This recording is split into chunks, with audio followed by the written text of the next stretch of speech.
vous, Catherine Raverdy, vous êtes psychologue. Alors, peut-on aimer comme à 20 ans, passer 50 ou 60? Bien sûr, on peut tout à fait aimer.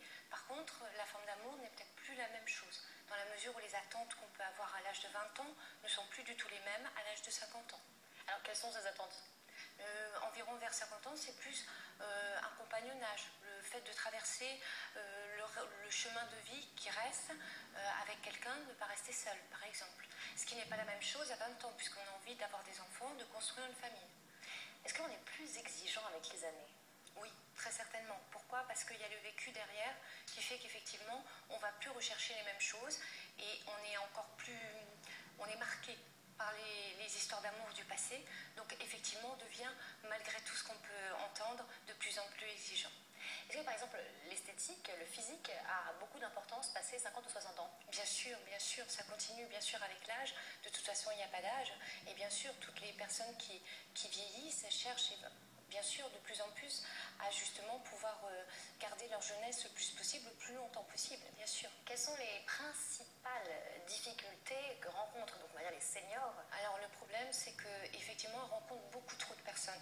Et donc il y a un moment où ils n'arrivent plus à sélectionner, c'est beaucoup trop. C'est une personne, 2, 4, 6 personnes, et il y a un moment où ça laisse plus le temps de la rencontre. Et le temps de la rencontre, c'est pouvoir se découvrir, aller prendre un café ensemble, se parler, écouter l'autre, et puis petit à petit voir s'il y a compatibilité ou pas. On le voit en boîte de nuit, la drague, oui. Et le sexe n'est pas totalement absent. Bien sûr. Il est même très présent. Ça n'est pas un tabou du tout à cet âge-là. Non, et de moins en moins, justement, parce qu'aujourd'hui, ce tabou commence un petit peu à exploser avec tout ce qu'on peut voir, et effectivement, plus la personne vieillit, et effectivement, sa sexualité est toujours présente, et maintenant, elle le montre davantage qu'avant, bien sûr. Il y a aussi l'angoisse de la solitude. Alors, comment se concrétise-t-elle, en fait? C'est absolument cette recherche effrénée de trouver absolument un compagnon, quitte à trouver la mauvaise personne, ou pas se donner peut-être forcément les moyens d'aller petit à petit pour justement construire une relation. Et ça, c'est l'angoisse de la solitude, bien sûr. Beaucoup de personnes se présentent justement à votre cabinet avec ce problème-là? Oui, tout à fait, bien sûr.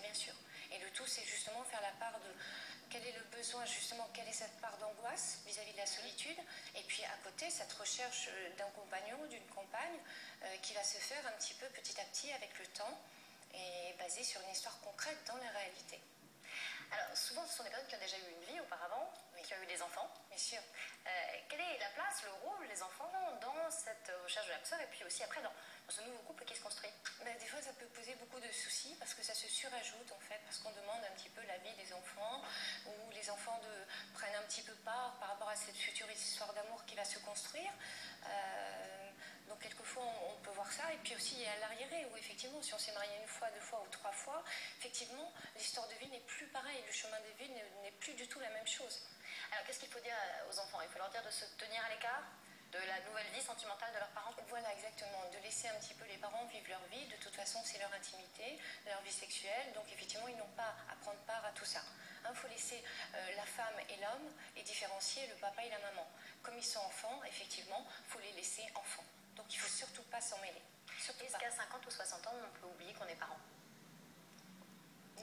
Non, puisque c'est autre chose, c'est à part, puisqu'en fait, là, il s'agit dans le reportage de l'homme ou de la femme. Et n'empêche que ces hommes et ces femmes restent de toutes les façons parents, papa et maman. L'un n'empêche pas l'autre, ils sont complémentaires, je dirais. Il ne retombe pas en enfance, parce qu'on voit Elise qui a l'impression, qui dit elle-même, elle a l'impression d'être une jeune fille quand elle part en boîte de nuit. Il y a toujours un petit peu d'émoustillement, un petit peu la rencontre, la séduction, ce besoin de plaire, de séduire, bien sûr, qui se tarit jamais avec l'âge, bien sûr.